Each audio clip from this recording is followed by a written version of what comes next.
নির্বাচনের কথা বললেই আপনারা গোসা করেন, সরকারকে আলাল। হতাশ নেতানিয়াহু, ট্রাম্পকে দ্রুত যুদ্ধের মাঠে চান। আমরা কখনোই সরকারকে ব্যর্থ করতে চাই না, বলছে জামায়াত। জানাবো ইরান কি পারমাণবিক অস্ত্র বানাতে বাধ্য হবে। তারেক রহমানের ফেরা নিয়ে প্রস্তুতি চলছে, বলছেন আমির খসরু। এবং সর্বশেষ জানাবো আগামী নির্বাচন অবাধ সুষ্ঠু হবে, বলছেন রিজভী। এতক্ষণ শুনছিলেন সংবাদ শিরোনাম, এবারে বিস্তারিত। তবে তার আগে অনুরোধ থাকবে আমাদের চ্যানেলটি সাবস্ক্রাইব করে বেল আইকনটি ক্লিক করুন। নির্বাচনের কথা বললে আপনারা গোসা করেন, সরকারকে আলাল। সরকারকে উদ্দেশ্য করে বিএনপি চেয়ারপারসনের উপদেষ্টা অ্যাডভোকেট সৈয়দ মোয়াজ্জেম হোসেন আলাল বলেছেন, একটা নির্দিষ্ট সময়ের মধ্যে প্রশাসনের বিভিন্ন স্তর থেকে ফ্যাসিবাদের দোসর জঞ্জালদের যদি পরিষ্কার না করেন, বঙ্গভবন, ইউনিয়ন পরিষদ, গণভবন, সিটি কর্পোরেশনের ওয়ার্ড পর্যন্ত সব জায়গায় ঘাপটি মেরে লুকিয়ে থাকা এই ফ্যাসিবাদের দোসরদের তালিকা প্রকাশ করে দেব। সেই তালিকা জনসম্মুখে সাংবাদিকদের দেব, দেয়ালে দেয়ালে টাঙিয়ে দেব সারা বাংলাদেশে। তিনি বলেন, কারা ফ্যাসিবাদের দোসর, কারা এখনো ঘাপটি মেরে দুর্নীতি করছেন, মানুষের অধিকার বঞ্চিত করছেন এবং যেখানে খুশি সেখানে ফ্যাসিবাদের দোসরদের পুনর্বাসন করার চেষ্টা করছেন। সুতরাং সাবধান হয়ে যান, আমাদেরকে যাতে সেই শ্বেতপত্র প্রকাশ করতে না হয়, আমাদেরকে যাতে সেই তালিকা দিতে না হয়। জুলাই আগস্ট বিপ্লব পালনের সঙ্গে সঙ্গে যদি এই দাবি ফ্যাসিবাদের দোসরদের গ্রেফতার করে নির্বাচনের সুষ্ঠু পরিবেশ নিশ্চিত না হয়, তাহলে আমরা সত্যিকার অর্থে সেই তালিকা প্রকাশ করে দেব। ফ্যাসিবাদের দোসররা কোথায় এবং কোন পর্যায়ে রয়েছেন, আপনাকে সহায়তা করতে বিএনপি অঙ্গীকারবদ্ধ। তার অর্থ এই নয় যা খুশি তা করবেন আর সবকিছু আমরা সমর্থন দিয়ে যাব। মোয়াজ্জেম হোসেন আলাল বলেন, আন্তর্জাতিকভাবে স্বীকৃত হয়ে গেছে এই সরকারের প্রশাসনের রন্ধে রন্ধে এখনো ফ্যাসিবাদের দোসররা দাপটের সঙ্গে রয়ে গেছে। মা বোন সন্তান হারিয়ে যাওয়া পরিবারগুলোকে তারা এখনো হুমকি দিচ্ছেন, গুম খুন হওয়া পরিবারগুলোকে আইনের দ্বারস্থ হতে বাধা দিচ্ছে। শহীদ জিয়ার পরিবারের নিজের জন্য কোনো কিছু করেনি, সবকিছু সাধারণ মানুষের জন্য করেছেন উল্লেখ করে তিনি বলেন, 10 মাস প্রায় শেষ হওয়ার পথে, আপনারা এখন পর্যন্ত তেমন কিছু জনগণকে দেখাতে পারেননি। পদে পদে মানুষকে হতাশ করেছেন, জিনিসপত্রের দাম কমেনি, গ্যাসের সংকট অনেক বেশি হয়েছে, বিদ্যুতের লোডশেডিং বেড়েছে, পানি সরবরাহ আগের মতো সুন্দর এবং পরিচ্ছন্ন নেই, বর্জ্য ব্যবস্থাপনায় আপনারা ত্রুটি করেছেন। হতাশ নেতানিয়াহু, ট্রাম্পকে দ্রুত যুদ্ধের মাঠে চান। ইসরায়েলি দৈনিক হারেজ এর কলাম লেখক ও বিশ্লেষক গিডিওন লেভি বলেছেন, ইরান ইসরায়েল সংঘাত নিয়ে সিদ্ধান্ত নিতে ট্রাম্প কয়েক সপ্তাহ অপেক্ষা করতে পারেন। এই ইঙ্গিতে ইসরায়েলের প্রধানমন্ত্রী নেতানিয়াহু ও তার জোট গভীর হতাশায় পড়ছেন, কারণ নেতানিয়াহু চান ট্রাম্প যেন যত দ্রুত সম্ভব এই যুদ্ধে যুক্ত হন। গিডিওন লেভি আল জাজিরাকে বলেন, এই বাস্তবতায় 2 সপ্তাহ মানে অনন্তকাল। যদি ট্রাম্প সত্যি 2 সপ্তাহ অপেক্ষা করতে চান এবং এটা কোনো ছলচাতুরি না হয়, তাহলে যুক্তরাষ্ট্রের এই যুদ্ধে জড়ানোর সম্ভাবনা ক্রমেই কমে যাচ্ছে। লেভি আরও বলেন, ইসরায়েল যদি ইরানের পরমাণু কর্মসূচি ধ্বংস কিংবা ক্ষেপণাস্ত্র ব্যবস্থায় ব্যাপক ক্ষতি করতে সক্ষম হয়, তবু দীর্ঘমেয়াদে ইসরায়েল নিজেদের আরও নিরাপদ ভাবতে পারবে না।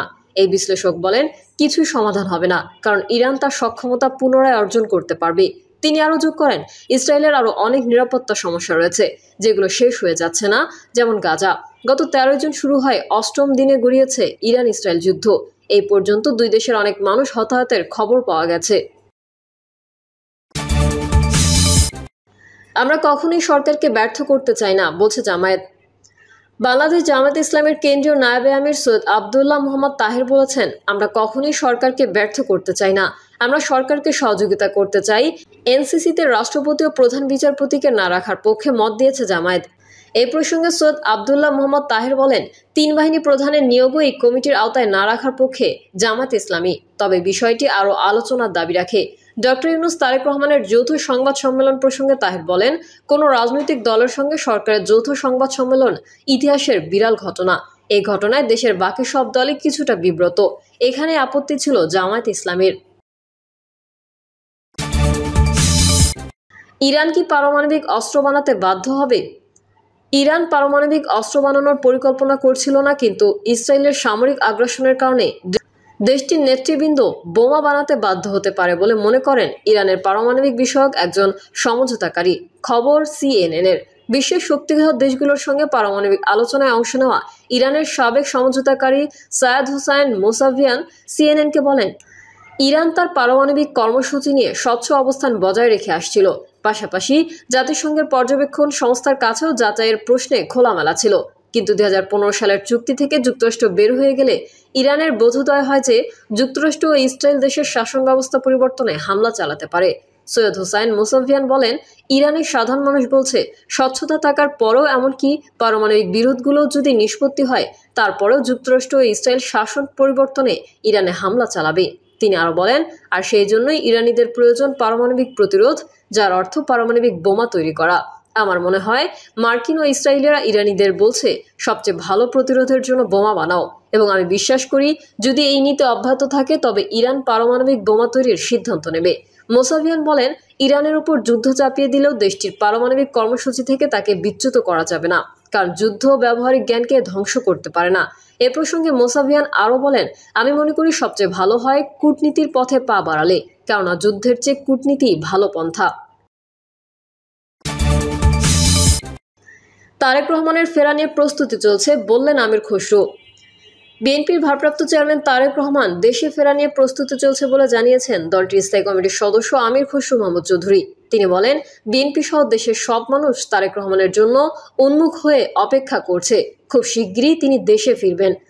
লন্ডনে গত 13 জুন অধ্যাপক ডক্টর মোহাম্মদ ইউনূস ও তারেক রহমানের বৈঠকের পর বিএনপির ভারপ্রাপ্ত চেয়ারম্যান বাংলাদেশে ফিরবেন, কবে ফিরবেন সেটি নিয়ে নতুন আগ্রহ, কৌতূহল এবং আলোচনা শুরু হয়েছে।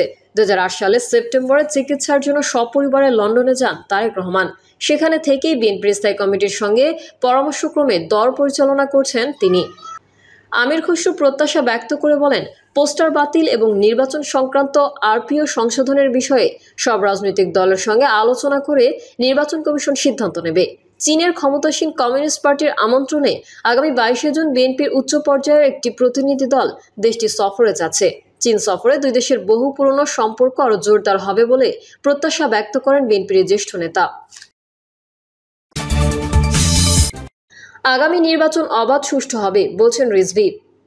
বিএনপির সিনিয়র যুগ্ম মহাসচিব অ্যাডভোকেট রুহুল কবির রিজভী বলেছেন, আগামী নির্বাচন অবাধ ও সুষ্ঠু হবে, যৌক্তিক সময়ই হবে। আরও অনেক দল যেই দাবি করেছে সেই আলোকেই নির্বাচন হবে। আমরা যৌক্তিক সময়ের মধ্যে নির্বাচন চেয়েছি। এবারে নির্বাচনে জনগণের দাবির প্রতিফলন হবে। রিজভী বলেন, ফ্যাসিবাদী দল পলাতক আওয়ামী লীগকে পুনর্বাসন করতে ভারতীয় নীতি নির্ধারকরা নানাভাবে ষড়যন্ত্র করে যাচ্ছে। শেখ হাসিনার পতনকে তারা সহ্য করতে পারছে না। লন্ডনে ডক্টর ইউনূস তারেক রহমানের বৈঠকের পর টার্গেট করে পার্শ্ববর্তীদের ষড়যন্ত্র শুরু করেছে। তিনি বলেন, এখন আমরা গণতন্ত্রের পথে হাঁটছি। সৌধ নির্মাণ এখনো শেষ হয়নি, ষড়যন্ত্র এখনো শেষ হয়নি। 16 বছরের তৃণমূল থেকে জাতীয় পর্যায়ে অনেকে এখনো গুম আছে। নেতাকর্মীরা মামলা ও গ্রেফতার থেকে রক্ষা পায়নি। ফ্যাসিবাদের দিনগুলো ছিল ভয়ঙ্কর। আজকে নির্ভয়ে আমরা কথা বলতে পারছি। যখন ডক্টর ইউনূস ও তারেক রহমানের বৈঠক হয়েছে তখন থেকেই পার্শ্ববর্তী দেশ ষড়যন্ত্র শুরু করেছে। রিজভী বলেন, 16 বছর ধরে নিপীড়ন করেছে, লুট করে দুবাই, কানাডা, মালয়েশিয়া সহ বিভিন্ন দেশে বেহেশতের মতো সুখে আছে। শেখ হাসিনা মিডিয়া কন্ট্রোল থেকে অপপ্রচার চালিয়ে গেছে। নির্যাতনের শিকার হয়েছি, তবুও শেখ হাসিনার কাছে আত্মসমর্পণ করিনি। প্রিয় দর্শক, এই ছিল এখনকার সর্বশেষ সংবাদ। আপডেট সংবাদ পেতে চ্যানেলটি সাবস্ক্রাইব করে বেল আইকনটি ক্লিক করুন। কমেন্টে আপনার মতামত জানিয়ে আমাদের সাথেই থাকুন। ধন্যবাদ সবাইকে। আল্লাহ হাফেজ।